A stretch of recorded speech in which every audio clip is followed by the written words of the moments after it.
prénom, sexe, date de naissance. Les paris vont bon train chez les bookmakers britanniques avant la naissance du premier enfant de Meghan Markle et du prince Harry. Si de nombreuses questions se posent, notamment sur le lieu où accouchera la duchesse, chez certains, on se demande si ce royal baby aura la nationalité américaine, comme sa maman. Et la réponse n'est autre que « oui, mais ». En 2017, Jason Knopf, responsable de la communication du prince Harry, avait révélé que Meghan Markle souhaitait prendre la nationalité britannique. Une procédure qui, comme certains d'entre vous le savent peut-être, prend plusieurs années, avait-il précisé à la BBC, dans une interview exhumée par E-Online. Et pour cause, malgré son mariage avec le prince Harry en mai 2018, la duchesse de Sussex doit avoir vécu 12 mois entiers sur le territoire britannique.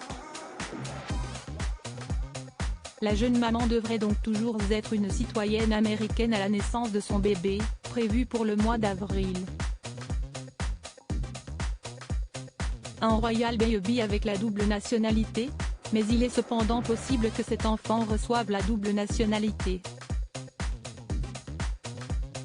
En effet, selon le département d'État américain, un enfant né d'un mariage en dehors des États-Unis entre un citoyen américain et un étranger acquiert automatiquement la nationalité américaine à la naissance, si le parent américain a résidé aux États-Unis pendant 5 ans, dont 2 au moins après l'âge de 14 ans, ce qui a été le cas de Meghan Markle. Et selon la loi britannique, un bébé né d'au moins un parent anglais ou irlandais est d'office un citoyen britannique. Cependant, selon E-Online, il se pourrait bien que l'épouse du prince Harry renonce à sa nationalité américaine. Et ce, tout simplement pour éviter de payer des impôts dans les deux pays. Les États-Unis sont en effet l'un des seuls pays à taxer les revenus de ses ressortissants vivant à l'étranger.